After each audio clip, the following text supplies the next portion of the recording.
Hi, everyone. Welcome to Talk Back. It is Wednesday, June 17th.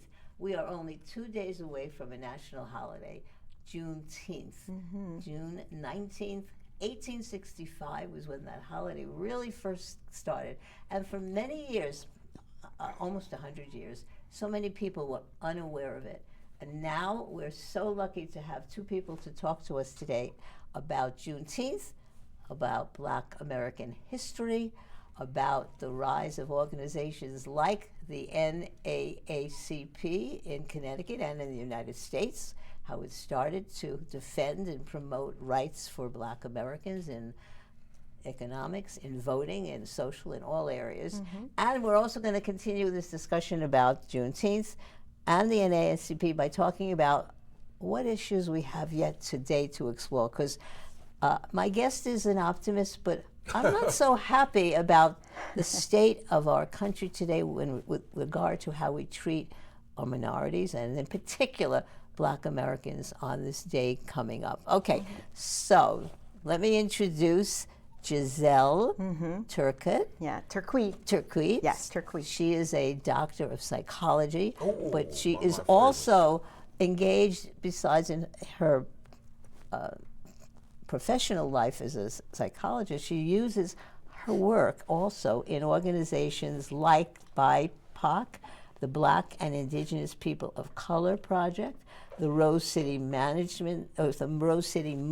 to promote positive physical and societal health activities in the community, and she's very active in the NAACP, so that she's able to utilize her personality, herself, her expertise to help the community, and in particular the Black community. So hi, good to see you. Well, thank you. Thank you for that wonderful introduction. I absolutely appreciate that. I also am Director of Health and Wellness at Mitchell College. Okay. As well. So that love of learning. Right. And as a psychotherapist, we are teaching. That's what we do. And so I get to do that. It's replete through my life and what I do. Okay, great. Now we're just going to turn to Ben for a second to introduce him, because Ben is famous for me. We discovered him when Juneteenth was just becoming a national holiday. In 2019, when President Biden signed the law into effect that made Juneteenth a national holiday, Ben had already in prior years started creating that flag. He's wearing it now on his shirt. I will have some slides of the Juneteenth flag. That's the official flag of the national holiday. And Ben created that after growing up and listening to some stories about what was going on in the South on Juneteenth when people were celebrating, and he didn't even really know exactly what it's about, but he learned, he studied, he had mentors, he heard from people, and he put together this flag, and it came perfectly together when the national holiday was established. So Ben, how are you? You're on your very busy schedule now, going around for Juneteenth celebrations. Where were you today? Today, where was I today? Oh yeah, I was up at a place called Rocky Hill. Yeah. And you said some interesting things already, and it makes me think. Juneteenth has allowed me to think more about people and our country. Right. And I've been blessed. The creation of the Juneteenth flag came about as a pastor described that I had a calling, and then my childhood memories, my family members, and some people in Boston helped me develop the flag until we finally came to the one we have now, the design, the sacred city of New York City. I call New York City a sacred city, you see. I learned the importance of marketing. And so that's what I think I had in my memory about a symbol for Juneteenth, the importance of Juneteenth. Right. And we're all learning about Juneteenth as we move forward throughout Right. our history. Yeah, because I said, even people like you growing up were really not very much aware of the holiday. Is No. that right? Did you have any knowledge of it? No, and I'm originally from New Orleans. Really? And you know, when you analyze it and look back on it, that particular event was in Texas. Right. So even though those 2 years that, you know, when everyone else was free, that issue was happening there. So growing up in the 70s and 80s, going through, and I went to Catholic school, and I went to an all black, the first and only black nuns in the country, the first established convent, Mariite, St. Mary's Academy. I didn't know about that. And ironically, my mother's birthday is June 19th, was June 19th. Wow. Is that something? Yes, That's yes, wonderful. and did not learn fully about Juneteenth until I got into Connecticut back, and we moved here in '93. Now, I know your mom sadly is gone now, Yes. but when she was alive and you celebrated her birthday on June 19th, did she ever mention the holiday? Nothing. No, Never. but that's another Yeah. conversation. Growing up in New Orleans and the whole psychology around Absolutely. that's a different It's a conversation. different conversation. Yeah. Because we're going to have some slides and some discussion about how Juneteenth got started. But just briefly, you mentioned it on January 1st, 1863. There was a proclamation. General Gordon came The down. Emancipation Yes. Proclamation. That was 1863. Yeah. And that freed the slaves in the Confederate States. Yes.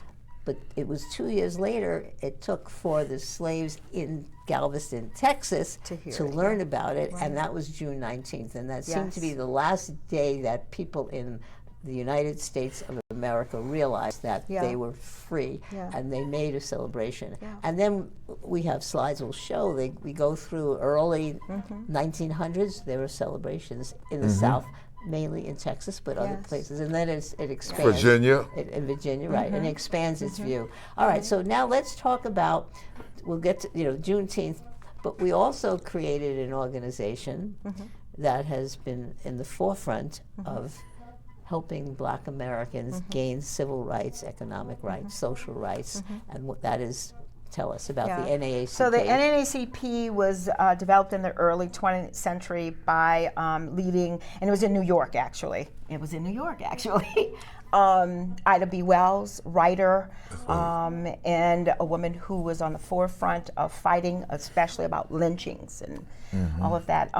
She developed the program so that they can bring these issues to the community, to the group, and begin to start fighting the legislation that was not being judicial for blacks, especially in the South. And not that nothing happened up north, because there's a lot that happened in Michigan and those areas where, as far as lynchings go, Ohio. But primarily understanding what was happening down in the South with people of Black folk and not receiving justice. So NAACP was originated, developed, and from there began the fight for justice. Yeah, and most people probably would associate it with the Martin Luther King era during the 50s, where the NAACP Legal Defense Fund, the lawyers from the NAACP were in the forefront of working on the cases that Martin Luther King worked on, and the cases that led to more rights. But I think we should, I did a show a few weeks ago with Manisha Sinha, who was a professor and an expert on the Civil War, abolition, and Reconstruction.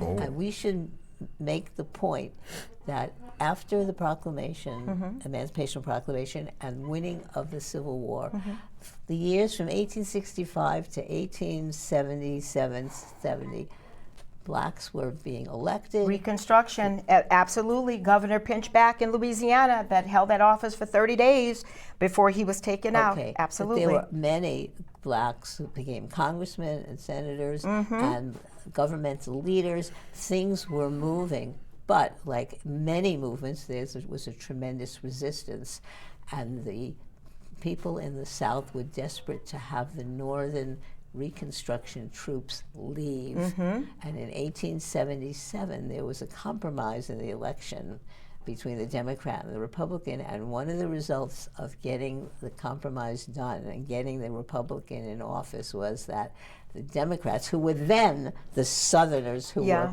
racist and wanted to go back to slavery, really, right? They got their winning in that compromise was that the troops, the Northern Reconstruction troops, left. Would vacate. And now from 1880 to 1954, 60, the civil rights. Tell us what happened to black people during that period of time in the South. You mean subsequently to, I'm sorry, To the Reconstruction. the Reconstruction, ending, when rights were taken, and then you had the Jim Crow laws took effect, and you had segregation. You had the Knights of the White Camellia, who were developed, and eventually the Klan came about. Ku Klux Klan. Night Riders came about. There were many, many lynchings. Black people were divested from owning land or having businesses, or the few businesses in towns that were set up, Black Wall Street. We attempted to do our own communities. We were asked, get your own, pull yourself up by your bootstraps and develop your own community. And when we did develop our community, it was taken away. What about like Tulsa, Oklahoma? That's Black Wall Street. Right. Yes. What happened there? And you had a community that was very upcoming. You had banks and businesses, and people were doing really well. And then Night Riders came in. They burned the town down, killed many people, and there was never justice for that. But it was taken away. It was burned down and decimated. And people died. Many in people Tulsa, died, yes. Even recently, they were trying to see if there could be some reclamation of sorts from that, and they lost it in the court, Tulsa. They would not permit that to stand. So the point is that we revere Lincoln for saving the Union. We had some really good laws going for Reconstruction, and black people taking their role in American government. And then we had a reversal back, a backlash of Jim Crow, where people couldn't vote. They couldn't live freely. We had the Ku Klux Klan, was an enormously powerful organization. And it took almost 100 years till the 1954 decision that desegregated schools. Yes. And then the work of Martin Luther King in the 60s to finally get a voting rights bill that stopped Brown versus the Board of Education is what you were referencing as far as desegregating the schools. Took almost 100 years. Yeah. And in the meantime, many of the blacks in the South, there was this movement north toward Chicago. Yes, you had the 40s Midwest. and 50s where you had that great migration, and they were going up to Chicago and over to California to look for industry, to get work, and be able to step up in the world and have a better life. Right. Yeah. And so we did pass some good civil rights laws in the 60s, and the Voting Rights Act in the 60s was good, but now 64, piece by piece the Supreme Court has taken away all of the features of the Voting Rights Act, and now the Republicans in mainly the southern states, but red states around the country are trying to gerrymander the districts to wipe out districts where black majorities were able to elect congressmen. The gerrymandering has been happening for a while.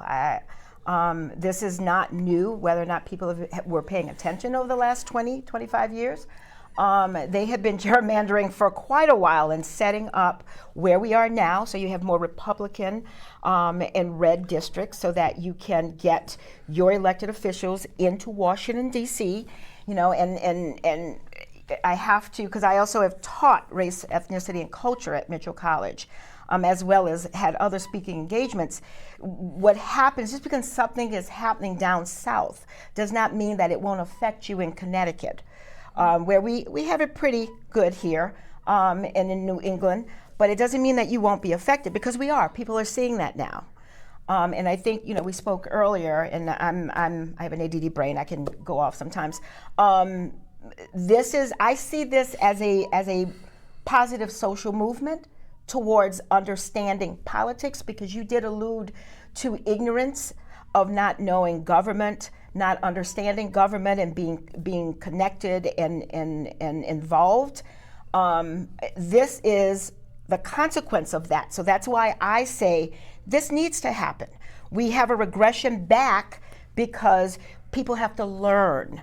And I think people are learning. I'm seeing more people involved, understanding what happens with government, especially at the grassroots level, at the town levels now. There was the Tonight Show, I can't remember his name, back in the 90s when he... Carson? No, after Carson. It was... He used to do the man on the street. He would ask people political questions like, who's your mayor? Who's the vice president? Who's the and people would not know. Right. And they thought it was funny. I never thought it was funny. Right. Because even back in the 90s, I was saying, these are people who are supposed to be voting. They're supposed to be making decisions. And if you don't know who your vice president is or who your governor is in your state, what do you know? You can't make informed decisions that will affect everyone. But I'm going to play a little devil's advocate with you. Yes, we need more education, and Americans are too ignorant, many of the political issues. We don't vote. We had about 240 million Americans eligible to vote, and in the presidential election, 80 million Americans didn't even bother to go to the polls. And many of the social scientists studies show that if some of those 80 million voted, they wouldn't naturally be inclined to vote Democratic and against the kind of Trump thing. But beyond education, what is there almost an inborn racism that many Americans still have in their bones, sadly, no, absolutely. in their culture? You have Dr. DeGruy, who wrote the book, having that slave, that slave coming out of slavery, and so not only do you have that traumatic slave syndrome, but you have traumatic slave owner syndrome, because the same ideas and behaviors, and we talk about conditioning that happened and the stressors that happened as slaves. I mean, that's not that long ago. We're talking about 155, 58 years ago. So you're only a few generations out. The system remembers. The brain keeps score. It knows what's happening, and when it's controlling the body, and that gets passed on through your DNA, stressors happen, things occur. So the same thing with traumatic slave owner disorder. You have folks who are in environments where you're hearing certain information, you are constantly seeing that, so you develop those schemas as a child. When you come up and you don't have anything there, you're learning from the people in your environment. So you're watching how they respond to people, the conversations they have, and then you develop this mapping. And so when you go out into the world, your brain looks for homeostasis. It looks for things that it can connect to make sense of the world. Right. So when something occurs, your brain pulls on that, and if you've learned black person in a hoodie is bad, I need to respond, or I need to go into fight, flight, or freeze. Yeah. That's what will happen. So I say this to say, that exists. We all have to analyze ourselves and look at where we are and who we are and our biases in order to move forward. James Baldwin said, if you do not face those uncomfortable conversations, nothing will change. So you have the right to stay in your uncomfortable place, or you can make decisions to try to make things better. But it's also leadership. I mean, we had when Obama was president, we had somebody who displayed top-down effect, displayed courtesy, displayed elegance in talking, displayed non-discrimination toward all peoples in the world. We have an administration now that displays just all the opposite. Yeah, and again, when I talk about young folk watching, the younger generation watching the adults who are supposed to be in charge, and internally as a young person growing up, you have angst. You're afraid about things that are happening. But when you look out and see the adults in your world not behaving as you would expect adults to be, or even making attempts to keep you safe, something develops within you. And we talk about behaviors that occur. We see kids out here on the street. That's fear. That's an unconscious fear, because if I think no one's taking care of me or no one's watching over me, I have to have some type of bravado to step out into this world, because I know I'm the only one who's taking care of me. Yeah. So these young folks are watching. As older generations, we have fallen down on the job. And I mentioned apathy to you earlier. We have to admit that we have not been there to say, hey, let me talk to you, young blood. Let me be there for you so that we can have a conversation. Not that I'm going to tell you what to do, but I want to talk with you so I can understand you and you understand me. That's how learning occurs. It's a cross connection. Right. It's not one way. Right. But so two things I wanted you to get your reaction. One is the thought that sometimes I have as a Jew. Mm-hmm. I feel sometimes that anti-Semitism is just a legacy that my people will always face throughout history, no matter what. It doesn't end.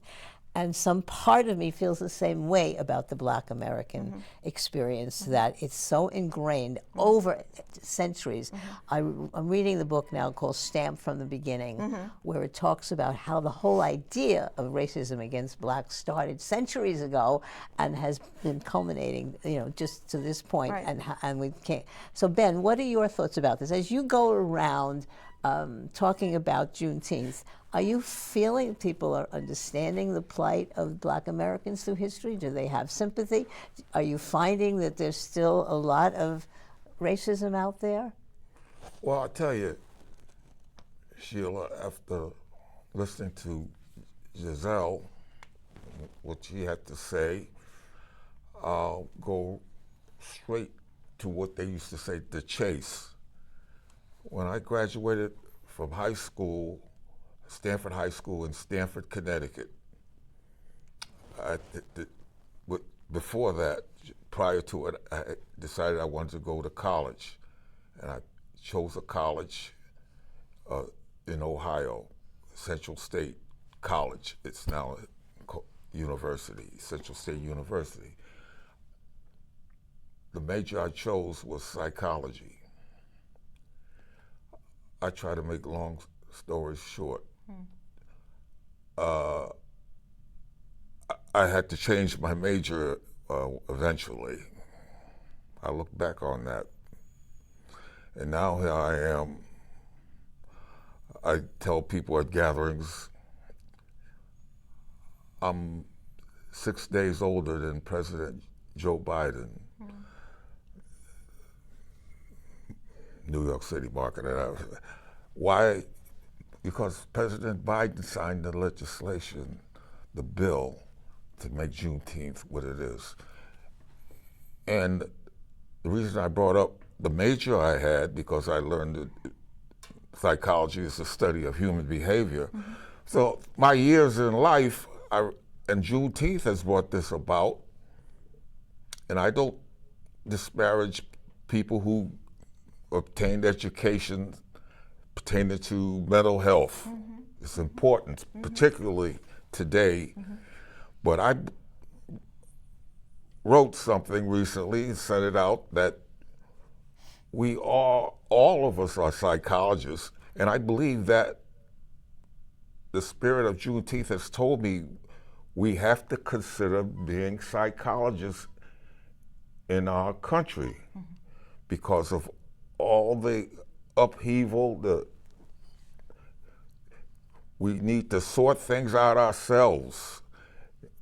That doesn't mean we shouldn't consult with mental health professionals, but they don't own the term psychology.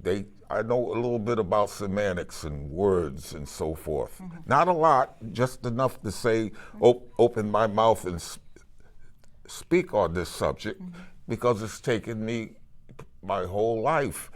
And I don't want to see this country misused to the point where people who gave their lives to preserve our nation is wasted. So the people in this country are going to have to step up and say, hey, look, we got to start, like you used the word evaluation. That's the same thing as trying to figure things out. I know, but what I want to know from you is, in your travels over these years, trying to help people celebrate Juneteenth, have you felt that there's been more education, more understanding, or are you disappointed that more people still don't have it, and that we have a situation today where there is a lot of discrimination against Black people? They're trying to take away black knowledge and education in our park systems, in our Smithsonian Institution. I'm sure you've read about that, Gizelle, right?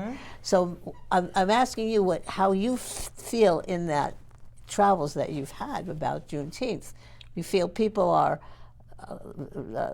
it's softening people against being racist, or it's not helping? What do you feel? Well, I feel Juneteenth has been and will continue to be a spiritual awakening. Are you sensing that in the groups that you go and speak to? I certainly did when I was in Tampa a few days ago. Okay. Were you with a black group or an integrated group of black and white? When I came into the world, I was described as a Negro, like a lot of people like me. Yeah. We went from Negro. I followed that bouncing ball to Afro American. The names changed. And I over the remember years, when I grew up, it was Negro in the North and colored in the black, and then the bad word. Then Reverend Jesse Jackson said, "Hey, listen, what's wrong with African? You know, people here we go with semantics again. Right. Words. But See? again, I want you to answer my question. Well, are you feeling that people are getting more spiritual, more appreciative of the contributions? I can't of answer that Black question. I'm Americans? leaving that blank. You can't. I used to analyze surveys for a living in New York City, and I know the power of leaving a question unanswered. Okay, but when you go to the celebrations and the different, it's a good feeling all around. But what I'm trying to get at is that is it a... we're walking through history. Okay. Everybody is walking through history. Everybody is a new version of their ancestors. Right. We need it. Sometimes, I got to figure out what words to use, but the countries are going to have to start thinking about their mental health, because over the course of history, their mental health has been abused. Right. Okay, so Gizelle, maybe I want as a NAACP person. Yeah. What do you think the legacy so far of celebrating Juneteenth has been? It's an evolution. Opening people's eyes? It's an evolution, and I'm going to say this to you, Sheila. I respect your question, but it's a personal journey. I'm going to go back to what you said. A person will learn if they desire to learn. You cannot force feed someone and say, I'm good, because they're going to resist. The human nature is going to resist. So if someone is open to finding out, and this is what we tell folks, you don't have to agree with someone to hear them. You don't have to agree with them. But at least you can gather some information and then help you in your understanding of someone else. But you don't have to agree with them. But I always say, my interns that I train, I say, when you're sitting and you're working with someone, you're giving assessments, you're writing numbers, do not forget you're looking at a person. Absolutely. See that person first. That is not a number, that is a person. And so I say that as well. People are on a journey, and it's a personal journey. You've got to decide what you want to know and what you're willing to open yourself up to. And what she just said reminds me of something I heard someone say on the radio. You come into contact with people you don't know. This caller said, well, you think about it, maybe you do know them. We end up finding out about people that we don't know, so what does that mean? It means it's a different mindset. Humanity it can be described as. So everyone we're connected to. So how are we celebrating Juneteenth now, this year? How is the NAACP Well, celebrating we are having a flag raising on June 19th at 5 p.m. We're going to have dancers. We have our Haitian dancers coming in because it is a diaspora. And so we have our young Haitian dancers coming in. We have songs we'll be doing, speeches. Our keynote speaker is Miss Lucy Hurston, who is the niece of Zora Neale Hurston, the famous writer from the Harlem Renaissance. Oh. She's coming in to talk. And our theme this year is We Shall Overcome. Because that is a continuing thing. You do overcome. You walk through whatever valley or shadow, and you take lessons from that, and then you move forward. And that's what it's about. So we will be celebrating at David Ruggles Courtyard, which is the town hall area, 5 p.m. on Friday. And it'll be about an hour-long celebration. But we're looking forward to that. And again, it's exposure. It's people who want to open themselves up to understanding. Yeah. So Ben, I was telling Gizelle that 6 years ago, at the same town hall, you raised It's been that long ago? Yeah, 2019, right? Wow. 2020, you raised the Juneteenth flag on the flagpole at the town hall area. Congressman Courtney was there. Do you remember that day? Of course you Yes, was. I remember you being I have there. some photos about it that will But you show. know what I also remember when you say that? Yeah. When I first saw the Juneteenth flag raised in Boston by Mayor Thomas Menino. Right. He's gone now, but yes, he was mayor then. Yeah. So Juneteenth has transformed me. Right.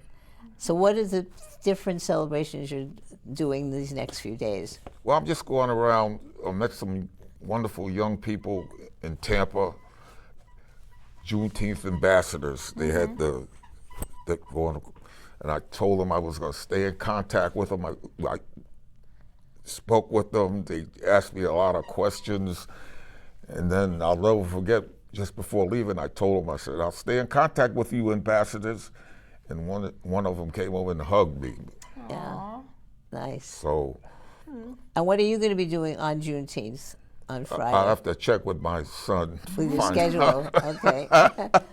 I might be up in Boston. All right. Okay. Yeah, I think so so. what do you hope this holiday means, Gizelle, for your people, for the people of the NAACP, and for the general community? And when I say that, I mean the integrated community. Yeah, of course. Because I hope It's about the community. celebrations are integrated. Yes. Yes. Oh, absolutely. It's Yes. about community. It's about Right. the beloved community. And that's the theme next year for NAACP, for our flag raising. But it is about the community, and it's about bringing people together, but it's also about the responsibility we each have to try to better understand each other.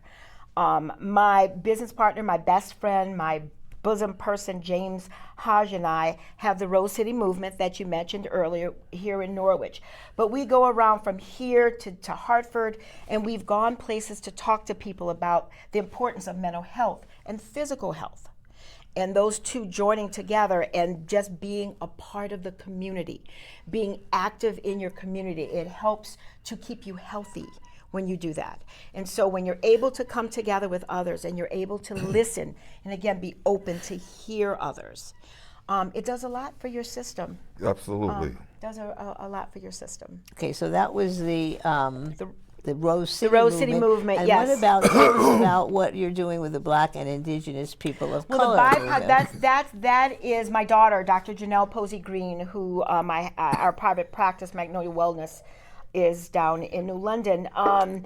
She established that during COVID. She got together and realized that given COVID and given the issues within that, where certain stipends and monies were not necessarily going to Black businesses, and as we know, Black women lead when you come to private business owners, that a lot of that wasn't happening. So she saw the need to start pulling professionals together, professionals and folks to come together to look at the issues that are happening across that spectrum, that BIPOC spectrum.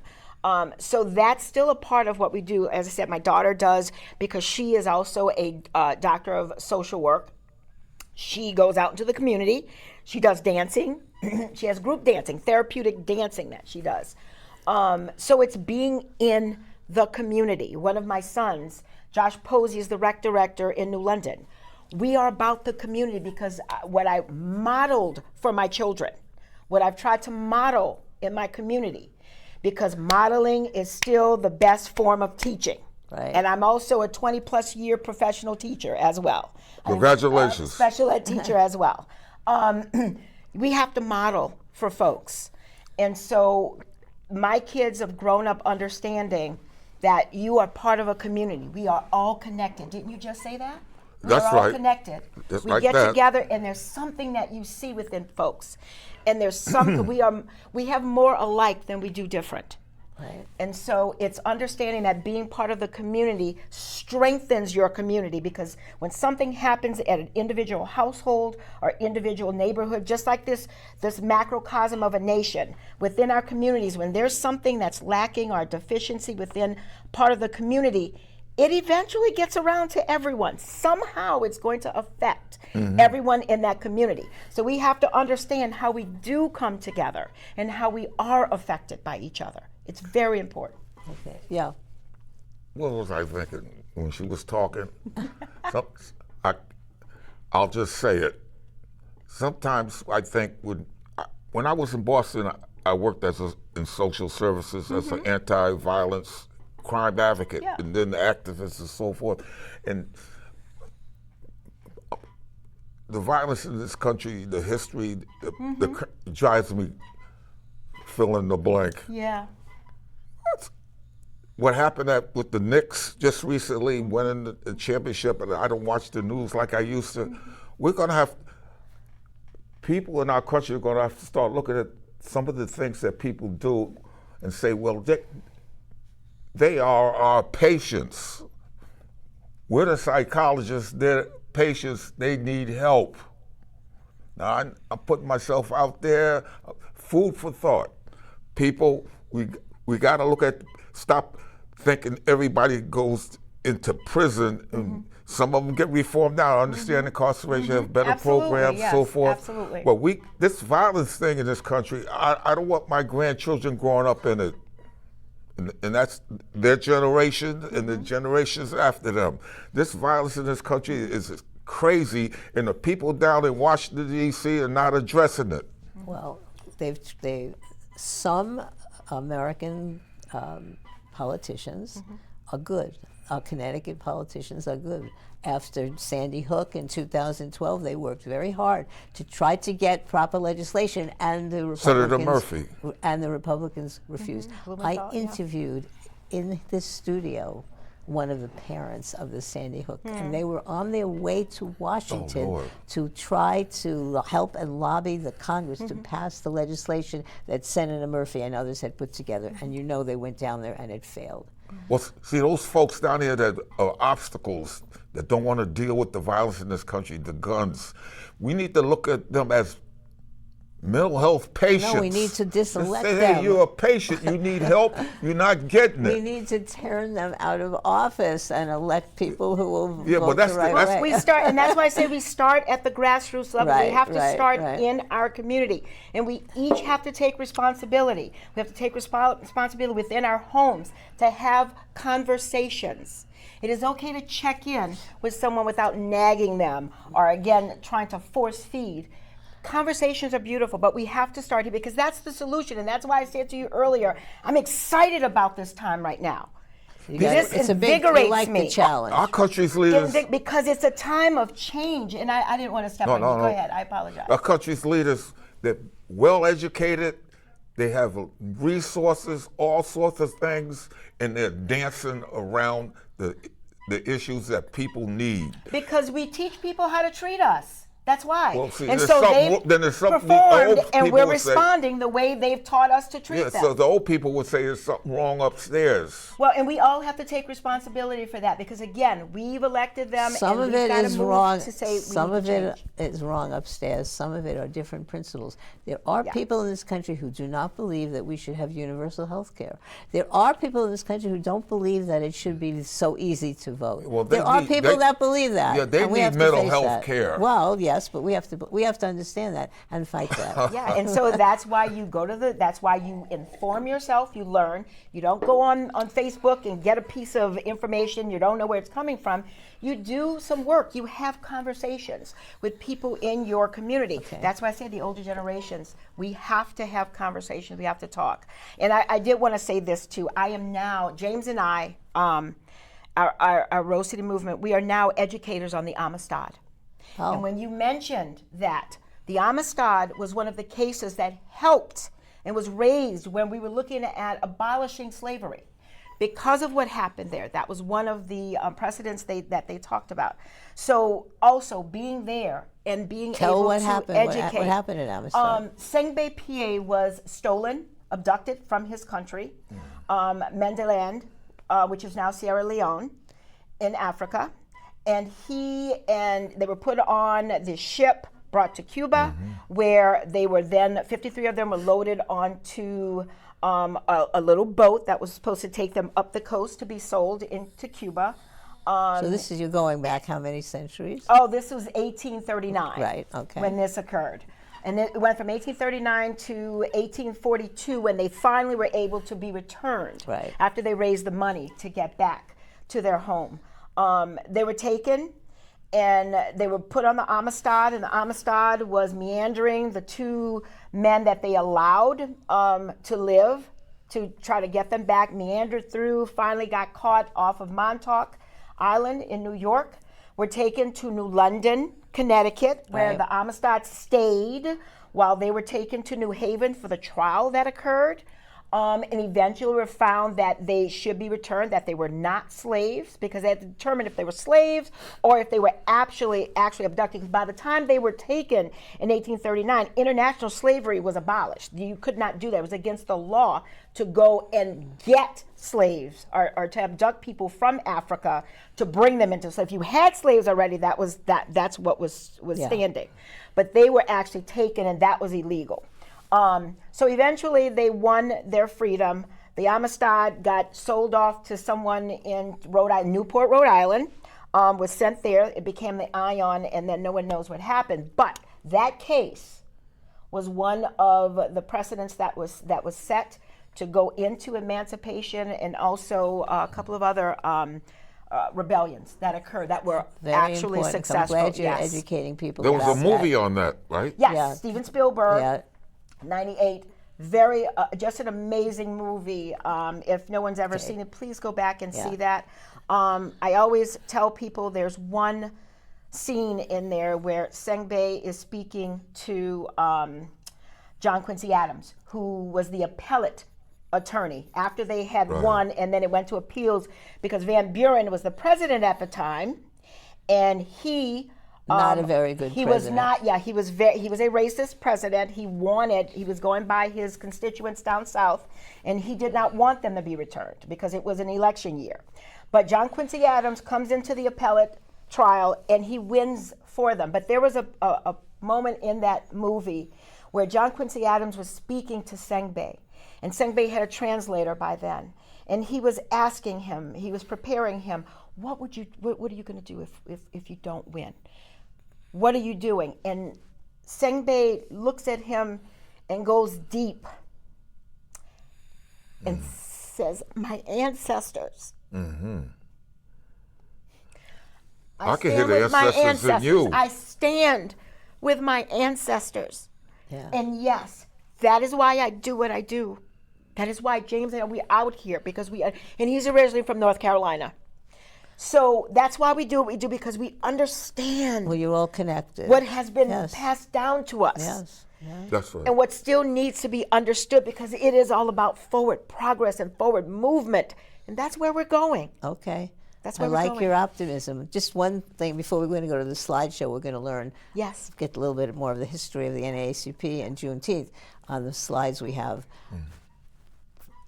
The United Nations several months ago passed a resolution. Of course, it doesn't did. have the force. The resolution was Yes. the African slave trade was a crime against humanity, and then it talked about perhaps reparations.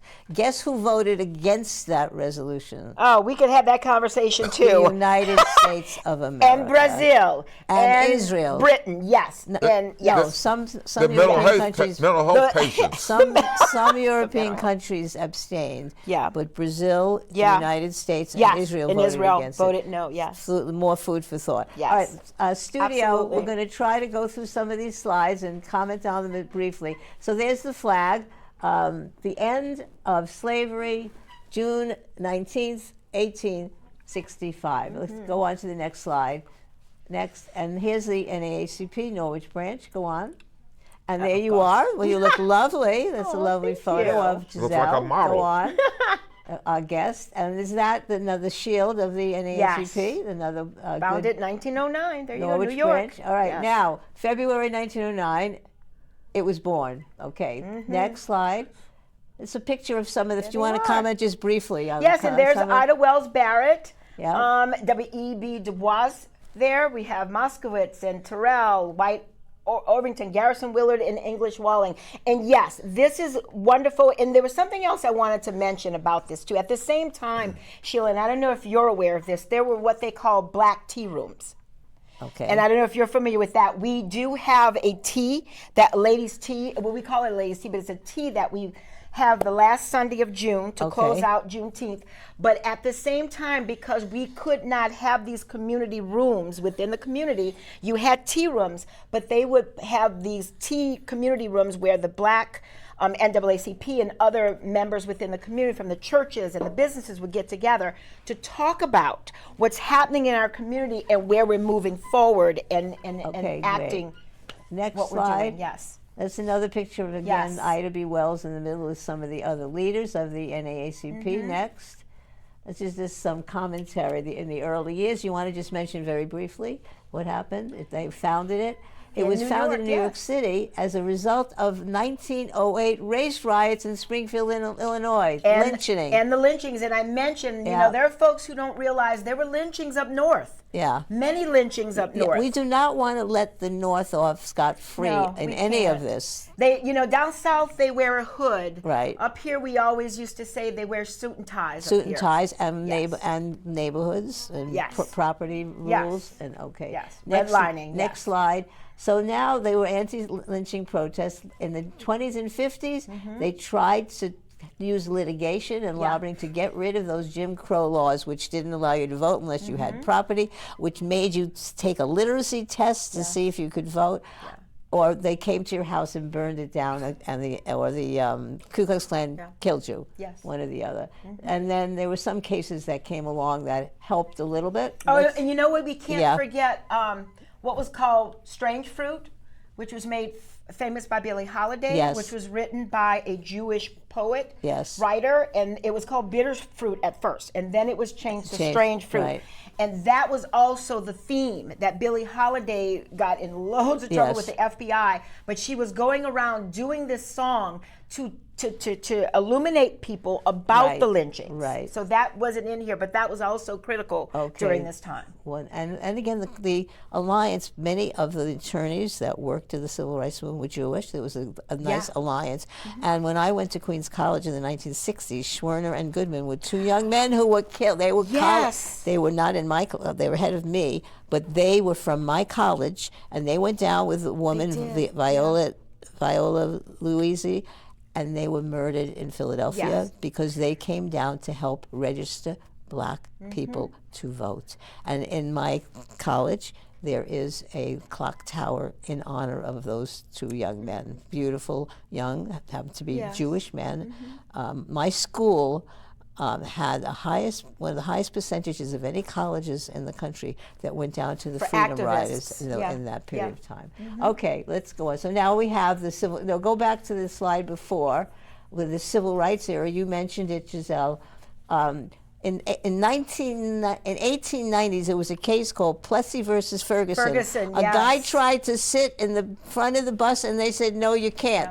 And the Supreme Court in the 1890s said, guess what, guys? Separate but equal is good. You can have the black part of the bus in the back, and you can have the white part in the front, and that's okay. Separate but equal is good.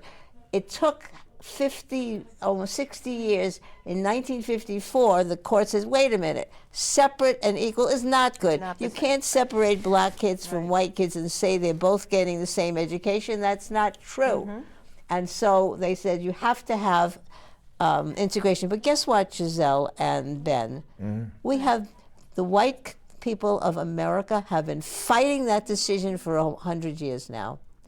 They've resisted and resisted. We have never really integrated the schools. Do you realize that? Well, and again, I think when you look at it and you understand, you have to look at tax base. Even here in Connecticut, New London's tax base is different from Stamford and Greenwich. You have to look at tech, because again, when you talk about separate, when you talk about equal, and why they're saying, hey, let's look at what information books are being given at this school district, what's over here. Because again, even though you have, that's been abolished, there's still that classism piece. There's that, but where there's you can also, look at- we had a big push for busing and how people fought it. And they did, fought it and yes, fought it. they did, because Yes. at one time they were taking kids from the Hartford area and bringing them to some of the more urban, yeah, suburban right. schools. Yeah, what did you want to for say on that, education. Ben? It's difficult to live in our wonderful country without being confronted with controversy.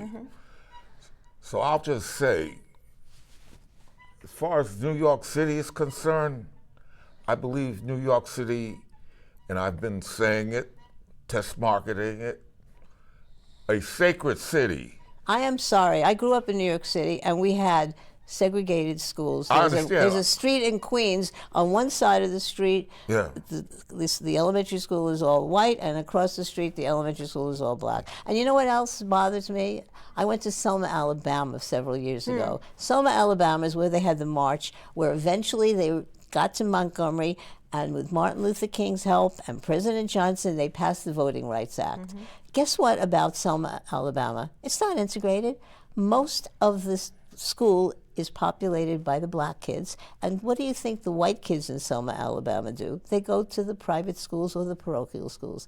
We have not. So that's why when I said to Gizelle earlier, and I say to you both now, I am not happy with the progress that we have not made in integrating our culture. But at the same time, Miss Sheila, Yes. we have one of the most complicated cultures and countries in the history. Yeah, yes, we try to do a good job with the melting pot, and we do sometimes we do a good job. But the black issue in America has not been We are only resolved. out of slavery 153. It's not Okay. that long, folks. All right, And she's- change, we are working on She's it. still optimistic. We All right, are let's go working back- on it. We're let's gonna go get back there. to the slides. Okay, so after the board, then there were many. There was a march on Washington with Martin Luther King. That was the beginning of realization that he was going to do magnificent things. And let's go on to the next slide.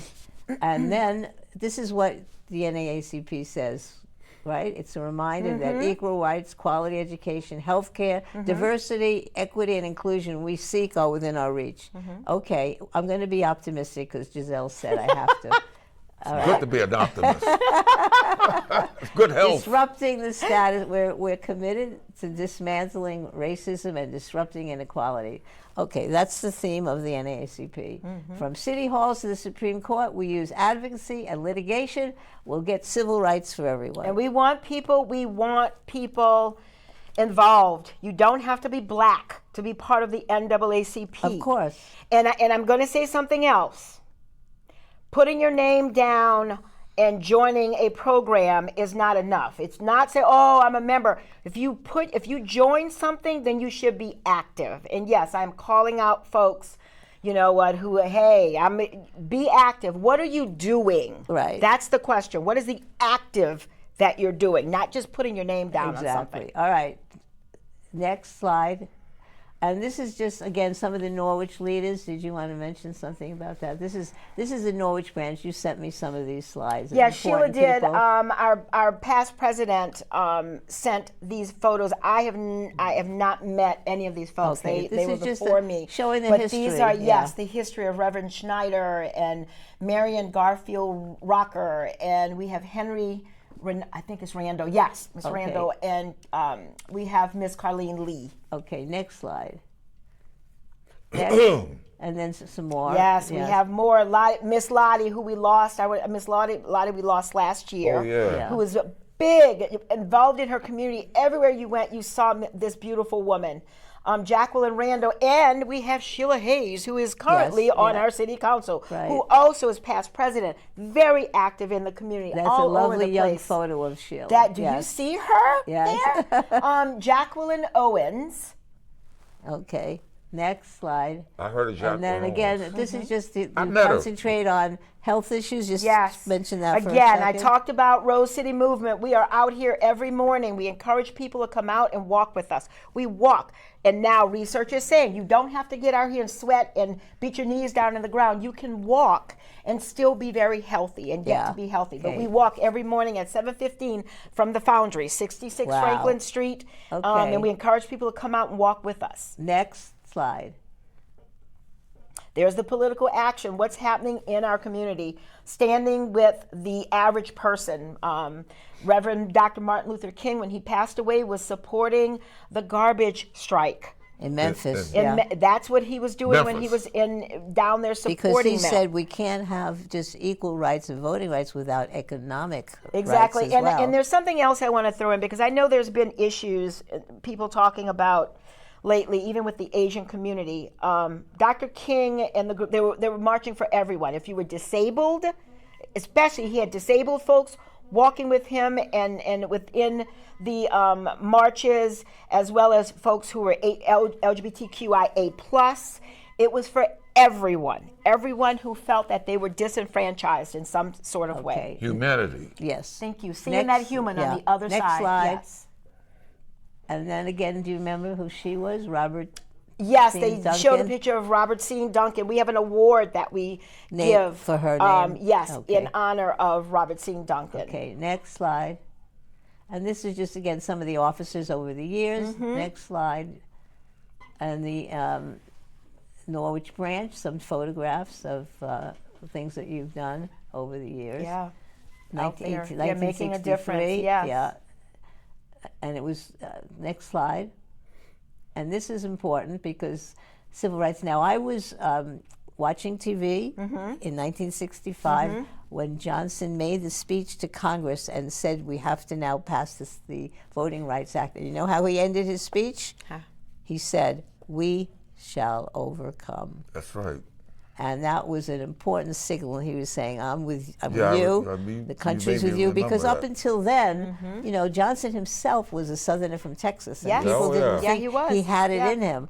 Because he had to bring along a lot of the Southern senators and congressmen who were racist at Yeah. the time. They were Democrats. Yes. What happened in 1965, after that voting rights bill was signed, the parties switched Over. Yeah. switched over. The Yep. Republic, Democrats became all of the Democrats in the supported, South yeah, that were racist for and blacks, yeah. anti-civil Flip. rights Yes. became Republicans, and the Democratic And there are folks Party. who don't realize that. No, I know They do don't not realize that. that. now. The Republicans, with Lincoln, were the originators of the abolition Yes. movement and it's winning Yep. the Civil War. That's Virginia right. Christian, was she an important member of the NAACP? She was a charter member. Like I said, some of these folks I have not met, but she's definitely one of those early members Yes. that were important with getting out here and being active in the community and letting their voices be heard. Okay, next slide. Virginia.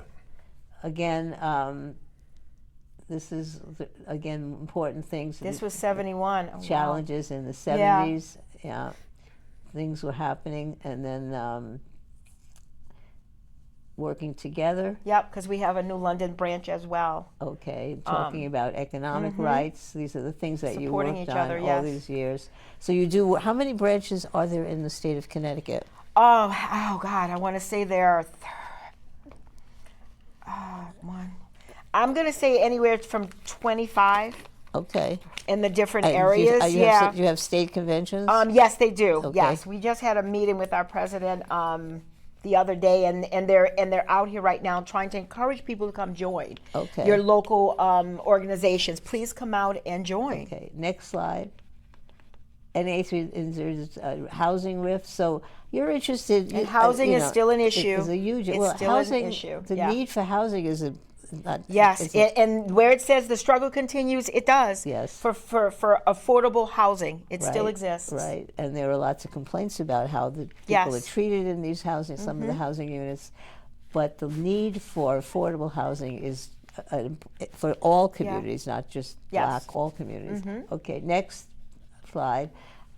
This is now, how do you celebrate Martin Luther King each year? You have different At commemorations. NFA, they have luncheons with the young people there. There is a young persons group of the NAACP at NFA, so they have a luncheon there. There's usually a march. We had bad weather the last couple of years, but they do have the luncheon. And they have, it's open to the public for people to come out, and they feature the young people so that, people can come and join and connect with the organization as well as the younger folks. What would he say if he were alive today and he saw what was going on in America? I wish my understanding in all my readings and research is toward the end of his life, he was seeing things differently. He was being hounded by the FBI for various reasons. But just like Malcolm X, they were seeing things differently after they, going through the walks that they had and understanding that sometimes, just sitting down and talking to people is a challenge, and sometimes you have to stand up and protect yourself. You can't always say, I'm just going to turn the other cheek. You have to stand up. And I say this, I am not advocating violence, so please, I don't want anyone to get that idea. What I'm saying is, there's one thing to turning the other cheek, but there's another thing to stand up and say, I am not going to allow you to treat me like this. I am not going to take it, but this is what I am going to do. I'm going to march. I'm going to go. I'm going to speak up. I'm going to call you out. Right. And I'm going to galvanize the organizations within the community to stand up and say, this is not who we are. Right. Okay. Next slide. Now we come to so is there any final thing you want to say about the NAACP? Just join, go to the meetings, please, get up come every to day and be walk. a part of it, yes. Be okay. a part of it. We meet once a month. You can go to Facebook and find the Norwich branch and reach out and come and visit us. Come and become a part of the community. All right, let's go back to so now we mentioned January 1, 1863. Mm-hmm. Next slide. That's a map that shows the areas. Yes. It was covered not for the people in the North, for the slaves in the Confederacy in those red states. Next. Do you see? Oh, I want to show. I need to point out something. Yes. Look at Louisiana. Yep. Do you see what's happening The down in little Louisiana? blue down there. In the New Orleans area? Yes. That was what they called the Creole Cajun area. Okay. And you had gens de couleur. You had free people of color there, Yep. lots of them. Right. And when the Haitian Revolution occurred, and this is why I always say my Haitian ancestry and brothers, a lot of them came to New Orleans, and started businesses. Very important. That's very active. Thank you for pointing that out. That's very important. Yes. That's an important historical fact. Next slide. Again, freedom existed first on the night. Enslaved and free African Americans gathered in churches and homes all across the country, awaiting news of the Emancipation Proclamation. At the stroke of midnight, the enslaved people in the Confederate States, except for that area, except for that Texan. Okay, next slide. Union soldiers marched into plantations, reading small copies of the proclamation. Of course, you have to remember, they didn't have cars, they didn't have planes, they didn't so have you had iPhones. snail mail, you had Wells Fargo, you had them gathering they were sending, walking and marching and getting news to people. And important to note, many of those Union soldiers were black. Yes. Many whom were black. It says that Union soldiers. So, but not everyone in the Confederate territory was free immediately. Even though it was 1863, it was not implemented, still under Confederate control. Yeah. So finally, June 19th, 2,000 Union troops got to Galveston, Texas. Mm-hmm. The Army announced that the more than 250,000 enslaved people in Texas were now free. This day came to be known as Juneteenth by the newly freed. So that's the background of it. Everybody should know. Yeah. Next slide. Okay, more. This is a historic day, and we already said that. The news was delayed on June 19th. Next slide. And again, this is the order that this general gave in Galveston, Texas. I always like to note the end of the general's declaration. He said, slaves will not be idle. I always found that interesting. That it ended that way. Interesting. What do you think it meant? That's a conversation for another time, They'll get- for another production. they'll yeah. get busy. Oh, that's a whole different Yeah. conversation. Okay. Yes. As free Americans, they'll contribute to their own.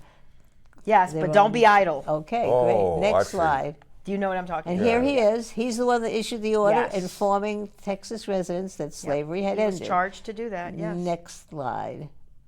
And again, I'm showing different scenes that I saw. Here's Texas, 1900, Mm-hmm. celebrating Juneteenth. Next slide. There it is Next again. one. There we Then go. another one in Texas, a band at a festival. Next one. All right, Richmond, Virginia, as you said, Ben, 1905, Emancipation Day, they called it back then. Next slide. And then there's this Texas state representative. Because Texas was the first state to establish Juneteenth as a state holiday, As a not state a holiday, national yes. holiday. And every year there's an Al Edwards prayer breakfast and Juneteenth celebration. Next slide. Again, just another flyer Yeah. for a celebration in Seattle. Now we're going north. Yeah, all the way in that corner up there. Yes. Next slide. And now I don't know where that is, but here's a traditional dance, 2019. This is right around the time we're going to have the new law in effect. Next slide.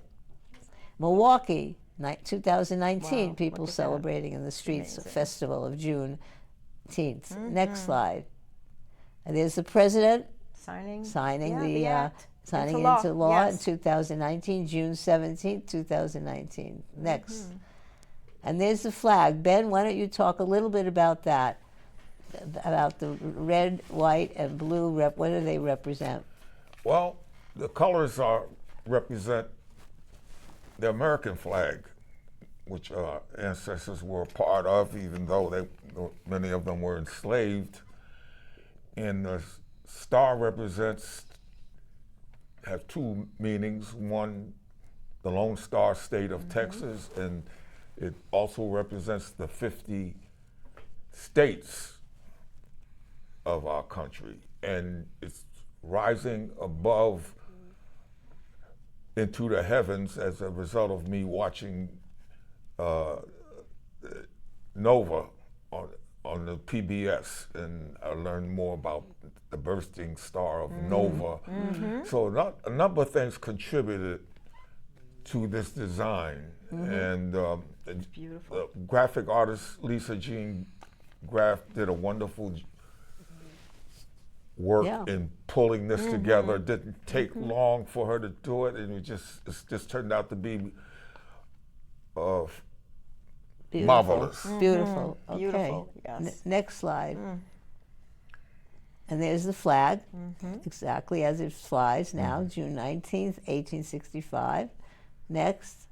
And this was the first commemoration that I attended, June 17th, 2022, with Ben Haith, with Boston Ben, raising that flag at David Ruggles Freedom Courtyard. And you're going to have This was the first year I was involved, actually. Real- okay. That year. That's why I was saying we had previously. Yeah. That was the very first year I was involved with the flag raising. right, and Never know. you are going to have another flag raising. Yes, we are. This on Friday, the June same, 10th, at on the same June place. 19th. The Yes. same place. Yeah. 5 p.m. Not 10 a.m., but 5 p.m. this Yeah. time. Okay. Next slide. And there it was. There it is. Then there was the raising of the flag that day. Next slide. And there you are. Ben was invited by the Boston Red Sox to throw out the first ball In Fenway Park. in Fenway That's Park. Of course, amazing. the That Boston green Red Sox monster. in honor of Juneteenth. Next I slide. love it. And finally, there's a book called Juneteenth. I haven't read it yet. I have it. Yeah. Did you read it, Ben? It's been out there a while. I Yeah, haven't read it. but one of the comments that you pointed out to me, Ben, is that he writes in the book, the Hebrew children have their Passover so that they can keep their history alive in their memories. So let us take one more page from their book, and on this great day of deliverance, on this day of emancipation, let us tell ourselves our story. Okay, Absolutely. so with that, I would like to, I hope we learned something. I learn something every time I look at those slides. Yes. I'd like to say one thing, and it occurred to me this morning when I was getting ready to go out, and that is, I being older adult, a senior Yeah. citizen, Yeah. the word inheritance came to my mind, in that we live and we inherit many different things. And that's the way I look at it when I look at the younger generation. What we have is the result of our ancestors and what they've done for us. We inherited what they put forward for And us. as Gizelle says, to be a good citizen, you're modeling the behavior that you inherited, your good legacy, to your children, to the next generations. Oh, and we need to do a good job of that. All of us, yeah. Yeah, that's what So- Juneteenth has shown me. All right, thank you so much, Ben. And now, Gizelle, I want to give you the last word, a summary. What do you think is most important for us to remember for Juneteenth? I think that we're all human, that we all have a story. We have all been a part of this country. Black folk have been a part of this country for over 500 years. 1619, if you haven't read that, please do. We all have skin in the game. Absolutely. We all do. This ideal of the United States is a beautiful Skin in the concept. game. I like that. But we are still young. Yeah. We are 250 years old, and we are still learning.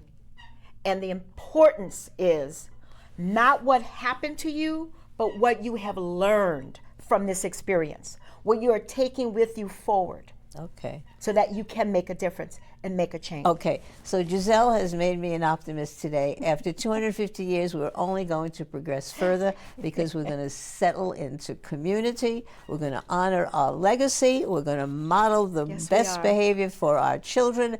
And we're going to have people like Ben Haith and Gizelle Tircuit. Tircuit. I yeah. said it right. Tircuit, you got it, yeah. To lead us in that very important work Well, of I like history. to say the Talkback Show Yes.